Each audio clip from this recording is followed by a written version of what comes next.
few months ago I asked the question on Algonquin Outfitters forum what quintessential Algonquin was, and really what I was trying to do is plan a trip to an iconic location within the park where the feeling or the look, the topography, the landscape exemplified quintessential Algonquin. But today, third day of a 3-day trip in September, solo trip, I'm on Pardee Lake, which is just south of Head Lake between Head and Louisa. This is one of those campsites that you just don't want to leave. It's perfect. It's this section of the park. I'm not sure how often this occurs, and I understand not very often because a lot of the stands have been cut. But this is a backside of this campsite. It's a hemlock stand, and I passed quite a few a large hemlock stand on Lawrence Lake, just to the southeast of here as well. But anyway, this campsite's perfect. Faces south. It has east exposure, sunrise and the moonrise, western exposure off the point for nice sunsets. Last night I heard a couple of bull moose. I was calling back and forth with them. One off to the east and one off to the west and one off to the south. And this morning I just don't want to leave. I've got about 6-hour paddle out if I take the long route, which I'm going to.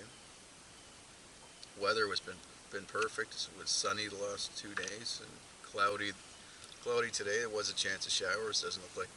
Well, we didn't get any last night, and we may not get any today. But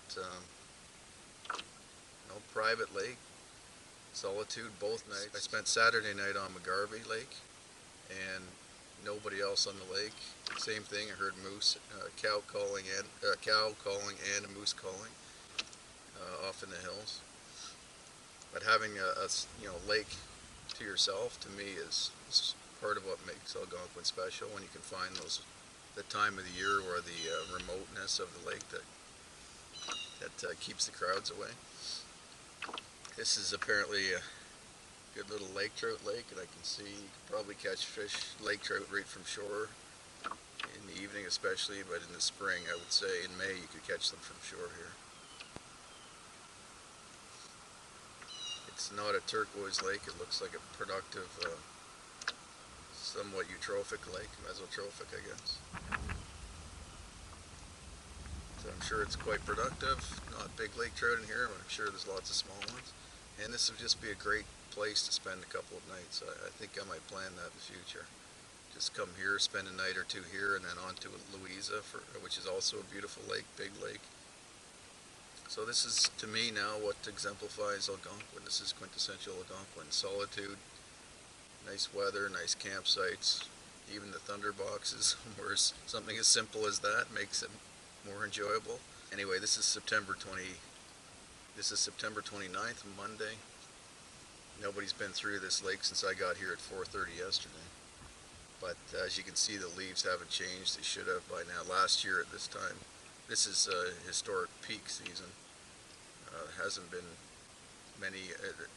It's been too warm and too sunny, too dry for the leaves to really change yet. So it's probably another week away from peak, which is a full week later than last year. I was here on the same weekend last year up by Tim Lake, and color was beautiful right at peak. Last night was a full lunar eclipse. I only started at 9:02, I think, and that it was supposed to be fully eclipsed by 10:11. Well, sure enough, clouds rolled in right before 9 o'clock. Cleared just enough for me to see partial eclipse, and then the clouds obscured it fully for the rest of the night.